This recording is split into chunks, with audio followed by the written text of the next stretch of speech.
Hello, everyone. My name is Ian. I am a licensed professional counselor and a certified Catholic pastoral counselor. This is the video two of what will be three that give a really thorough background and explanation of how I came to be a Catholic pastoral counselor. So if you haven't had a chance to check out there's the first video I created, I give a really detailed explanation of not just how I became a Catholic pastoral counselor, but how I came to be Catholic, how I should say how I reverted to Catholicism in my early 20s, and then how I pursued higher education, initially while discerning a vocation after 5 years in the military. And like I said, if you haven't had a chance to check that video out, this video is going to pick up where that one left off. And it can stand alone, but it will be to give context. It will be helpful to watch that first video. And I don't know whether to say it at the beginning of the video or at the end of the video, but if you have any questions, any comments, please feel free to leave a comment. And if you want to be notified of future videos that are posted, subscribe to this channel. I plan on doing weekly or maybe twice a week mental health talks that relate directly to Catholicism and Catholic pastoral counseling. So, like I said, to pick up where I left off, I had completed my undergraduate education. This is following 5 years in the active duty military and 2 combat deployments. I came home from the Army thinking that I might, just discerning a vocation into, I don't know if I ought to look into religious life, priesthood, or if I would be married and have a family of my own. And this is going on. I'm discerning while I'm taking classes. So I'm not really, and if anything, I would say that I was leaning more toward priesthood. So the thought of a career wasn't forefront when I was studying, because I wasn't thinking that I was going to need to provide for like a family. I was thinking, okay, I'm taking these classes, I'm utilizing my benefits, I'm learning, I'm interested in these things, but I'm not like thinking that it would have something that I had to have a clear trajectory to a career.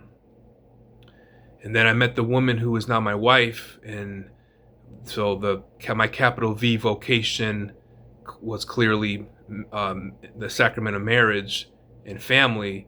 And now, just like that, I am thinking, okay, now I need this education, this training, and this degree.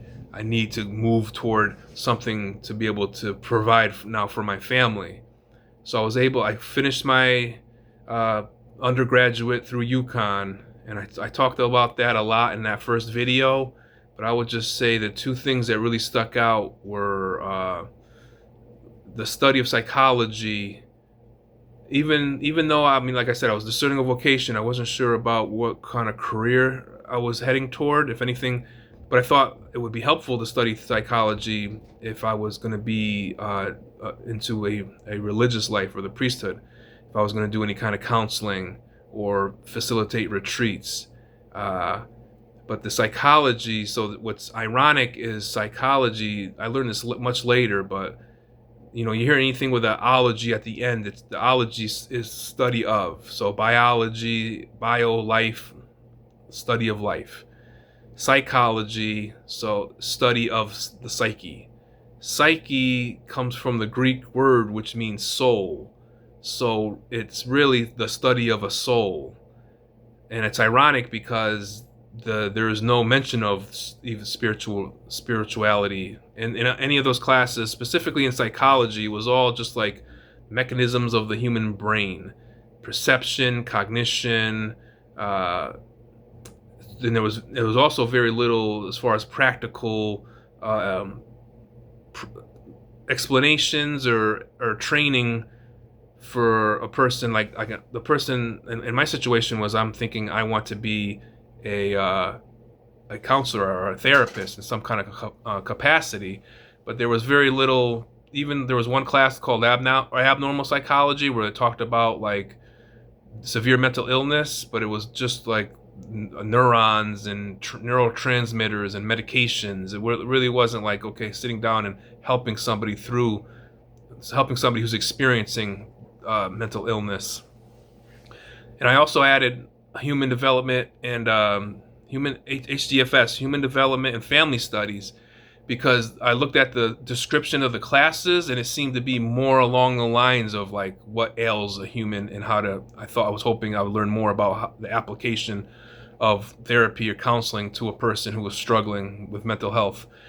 And it was more, like I said, psychology was very scientific. It was very like the mechanisms of the mind and how the brain perceives.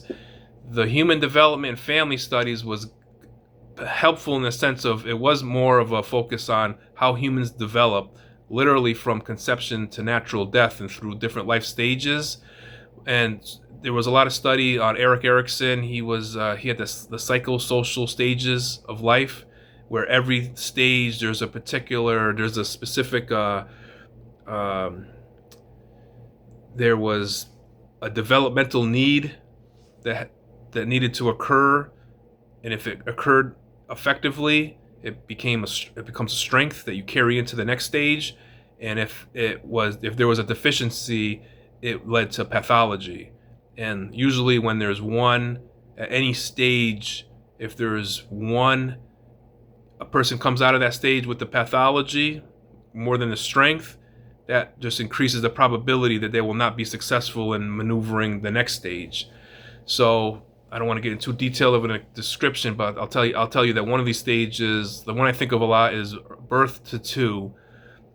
What he called the ego strength was trust, and the core pathology is mistrust. And the thing that facilitated one or the other was a relationship with the caregiver, usually the mother. And again, I'm interested. This is more of an explanation about, okay, this is likely issues that a person experienced in their life that led to maladaptive behaviors and psychological issues, mental health issues, that would lead them to a point of seeing me for treatment. So it was kind of refreshing to get away from like the science, the organic science of that I got out of the psychology, to what I was hoping was real world application. But I remember I had a conversation with a professor, like, okay, this is explaining what goes wrong, but how do you make it right? How do you work with somebody? Let's say somebody had a drug addicted or despondent caregiver that didn't attend to the child's need in that birth through two, which led the child to not develop trust and to develop mistrust. And that led to other, as they developed and went through life, all the other stages. Like, there's no time machine. You can't go back in time and correct these things. And there really wasn't an explanation. And I suppose as an undergrad, they weren't really getting into like the clinical. It wasn't clinical counseling at that point. And I want to just quickly say there was, again, it wasn't a big surprise because it was a public university, secular university, but there was like a very distinct, more in that the psychology was definitely more like science. So there was no talk of politics, but human development and family studies, there was many classes, and I think there was one class that was all about just public policy and how it relates to individuals and especially family.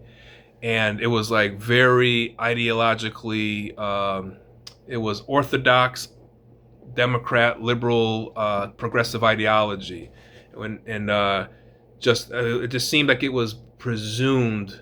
It wasn't, you think about a classical liberal education, you think about the development of critical thinking skills and analytics.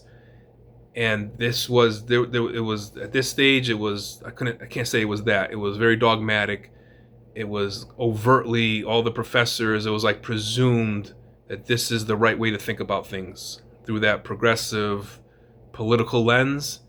I just wanted to quickly note that. I'm don't know if it's gotten any better or worse. This is back in like 2011, 2012, but I was taken aback at times with how blatant it was, and how there could be like a self-censorship. If anybody felt differently, you probably, if you know what your professor feels, the political bent of a professor, it's reasonable to like go along, even if you don't believe. Like you don't want to indicate any kind of contrary thought in any kind of paper out of fear of being ostracized or punished.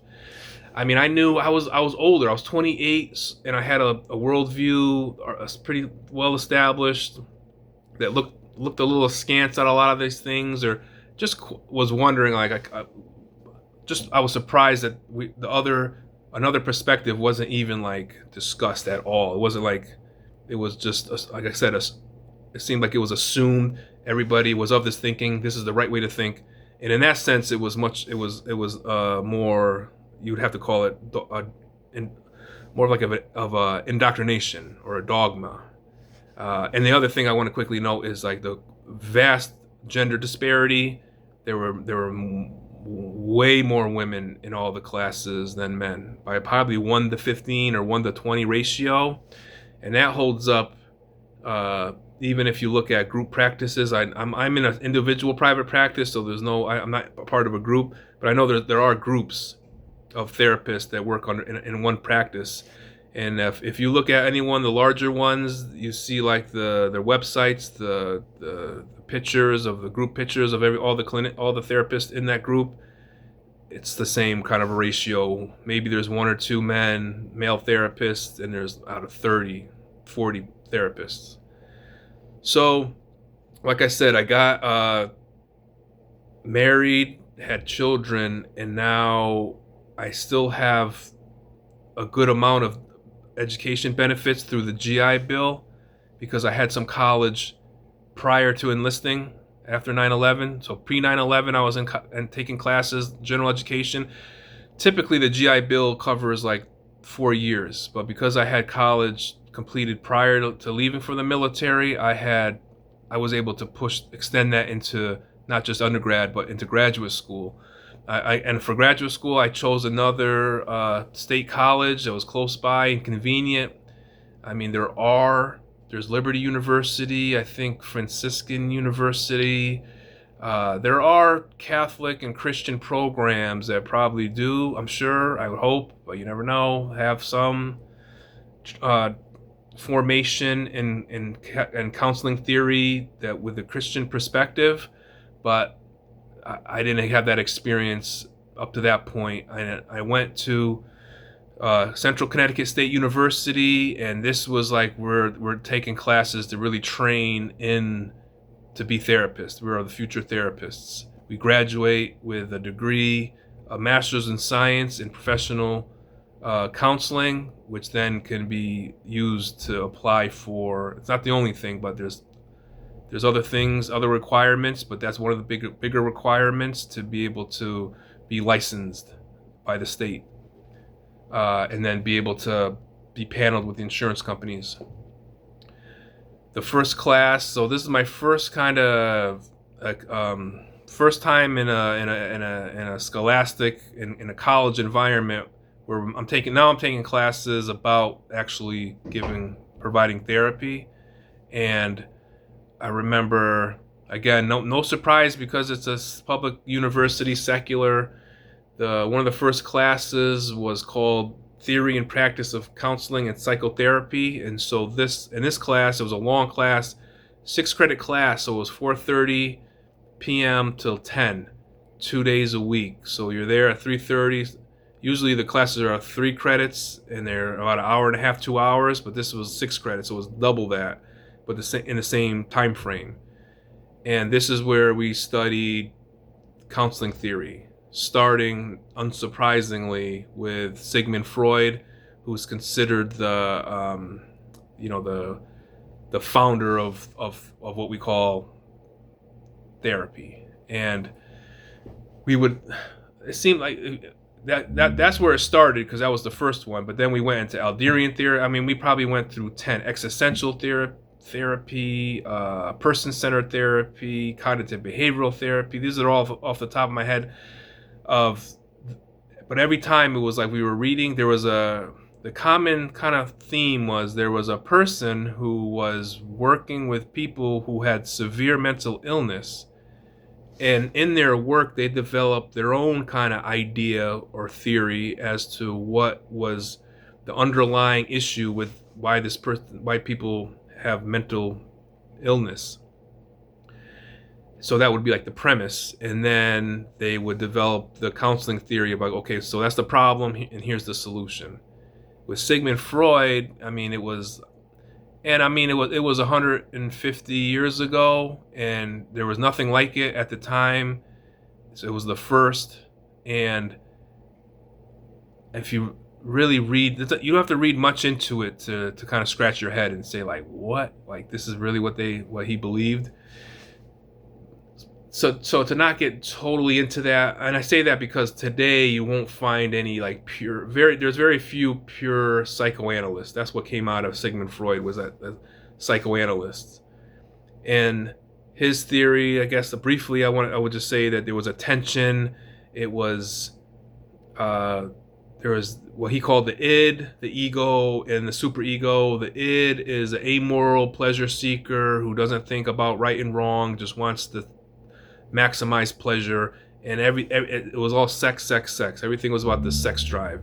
The superego was like was the ideal of how somebody should be, what a person needs to do to be good, and it usually the drive of the id went directly against the superego, and the ego had to kind of manage that tension.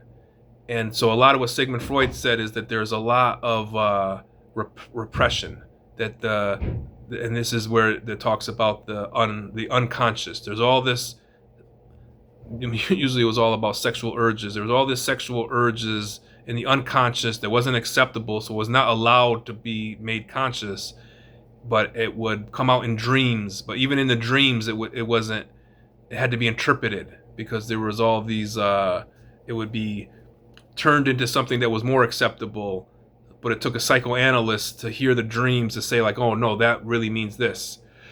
And like I said, that's really not in favor now. But so this whole class, we're just going through theories, and I remember thinking again, like, okay, so as someone I'm moving into this place of being a therapist, or a mental health professional, clinician, what am I supposed to choose one? Because even with Sigmund Freud, like I said, I would never say, like, oh yeah, this is what I want to do, this type of therapy, I believe these things about the human condition. But like the idea of consciousness, like there are things that happen within somebody's unconscious that they're not aware of. That's like the iceberg, like you only see the tip above sea level that's visible. Everything else, the majority, is underneath the water that you can't see. So even with Freud, all the theories there, I would see that there was merit. There was things that were good or about and accurate and helpful, but I remember again being wondering, am I supposed to, okay, so what am I supposed to do? Am I supposed to just put all this together? That's what some therapists say. Oh, I'm eclectic. That means they draw from all these different theories, whereas some are very specific and they say, like, I am this. And because like I said, it's not a surprise that there was no mention of the spiritual aspects of suffering, psychological suffering, and human flourishing, which even I knew that was incomplete. So moving forward, I will say that there was a class that the class itself was like it's like a book club. Like the professor, and that's another thing about graduate school. Some of the classes were a little, or even more than just a little, kind of hokey. But this one class, I don't remember the name of the course, but it was a requirement, and it was basically a book club. Like we would read. There was a set list of books. I think some were novels, some were more. There were definitely a couple memoirs, but they were all about someone or it was all about mental illness. I'm the one I remember off the top of my head was the Buddha and the Borderline. It was about a woman who had borderline um, personality disorder, and I think the Buddha part of it was that she discovered in the practice of Buddhism, like it was part of her treatment. But like I said, it was like a book club. The assignment was read the book, and then when we sat down in class, we discussed it like a book club. But one class before we got onto the book, whatever the subject topic was going to be, the professor played a clip of it was Stephen Hayes. I was not aware of who this person was. The clip itself was a role play between a therapist and a client, not a real client, but it was a role play that they were demonstrating the practice of. I didn't know at the time what it was. I found out later it was called acceptance and commitment therapy, or they call it ACT for short. And I remember that day because as I'm watching this clip, I don't know what it is, I don't know what it's called, but I thought to myself, like, if I become like a therapist, like a private therapist, like that's what I want to do. I saw there was something about it, and it was like a mental note to look into this acceptance and commitment therapy. And it wasn't covered in the textbook in that first class because it's newer.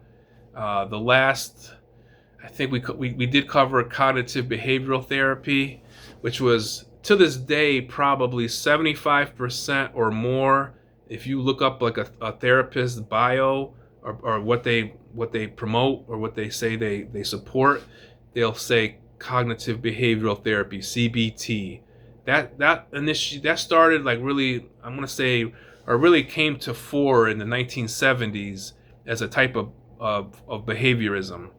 A behaviorism that acknowledged like humans have cognitive thoughts that influence behavior and affect, mental wellness or illness. Whereas the original behaviorism is B.F. Skinner, where really a human is no different than any animal. All behavior can be understood as it's either there's operant conditioning. Behaviors that are rewarded are increase, and the behaviors that are not rewarded, or especially if they're punished, those decrease. But there was no B.F. Skinner. It was called black box. Like as far as like what goes on in a person's mind is not observable. So it's out of the realm of science. It's not worthy of even exploring. Where the CBT said that we need to know about a person's thought process to understand the behavior. But that was, and the issue was, again, back to the premise and the problem and the solution. The premise is, or the problem is, the premise of CBT is we have thoughts that influence our behaviors and our beliefs and our attitudes and opinions. The problem is when a person holds and believes thoughts that are not rational. So irrationality is the problem. The solution is to notice and challenge irrational thought. Like there's an irrational thought to think like, I can't speak in front of a big group. Okay, is that true that you can't speak in front of a large group? No, that's not, because you could prove that by doing it. So it's like you're challenging.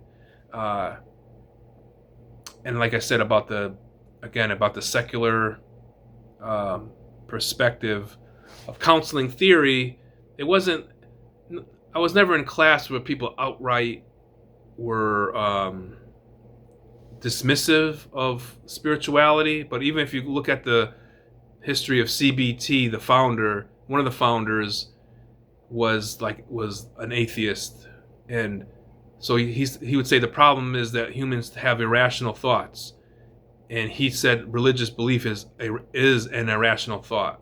So a sound-minded person has no irrational thoughts or doesn't believe anything that's irrational.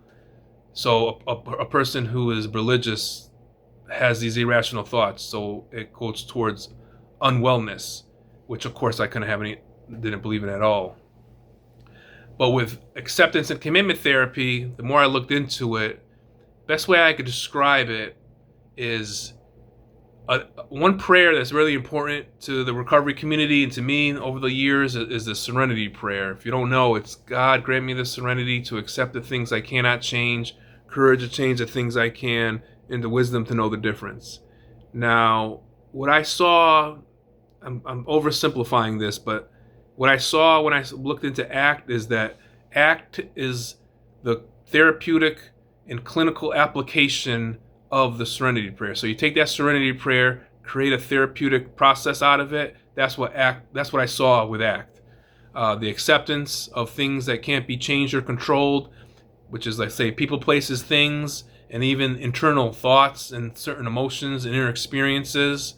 And that's the acceptance aspect. And then the commitment is to live by values, to move in a value direction, which is like the courage to change the things you can.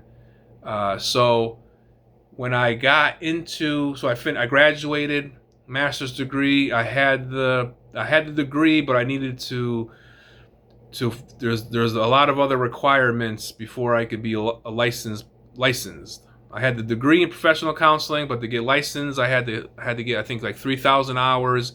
So I went into agency work, and primarily the first 7 years I was in this field, I was working in substance abuse, either inpatient or outpatient, and I was continuing to learn and to improve the skill at applying my the acceptance and commitment therapy. But once you go into like an agency, you go like, I could say this for one of the agencies I work for. They say this is how we operate, and for that it was the trans-theoretical theory of change. It was identifying this. It was like the stages of change: there's pre-contemplation, contemplation, preparation, action, maintenance.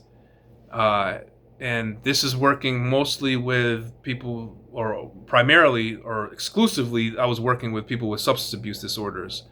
And in the outpatient, it was really, we emphasized going to support groups, but it was really like when we met with them, we were really just had to identify, okay, are they in the, what stage of change are they in now, and what are the interventions to move them to the next stage.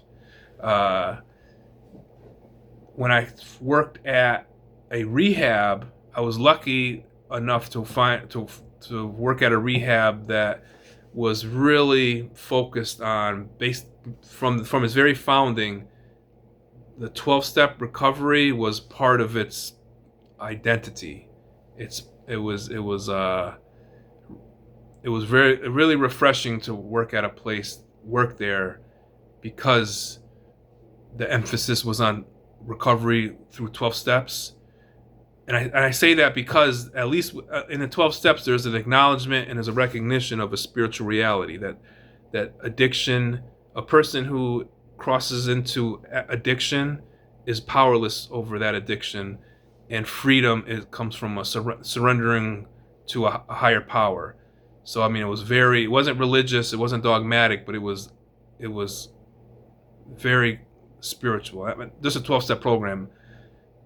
It has always been a very spiritual program. It is a spiritual program, but I had to, working at this one rehab, that was at the forefront. That was a very significant focus of how they were providing therapy to the clients that were there.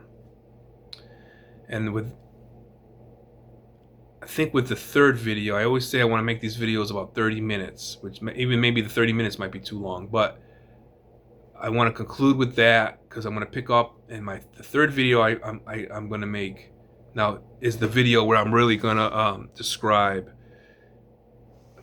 how I came to learn about Catholic pastoral counseling, how I became a Catholic pastoral counselor, and what it is to be a Catholic pastoral counselor. So I hope you enjoyed this video, like the video. Please, like I said, feel free to subscribe to my program, my channel, to be notified when new videos post. I'm trying to include this in my practice, continuing to see clients, but then taking opportunities to make videos like this. So hope you, like I said, I hope you enjoyed it, and I hope you're able to see videos in the future.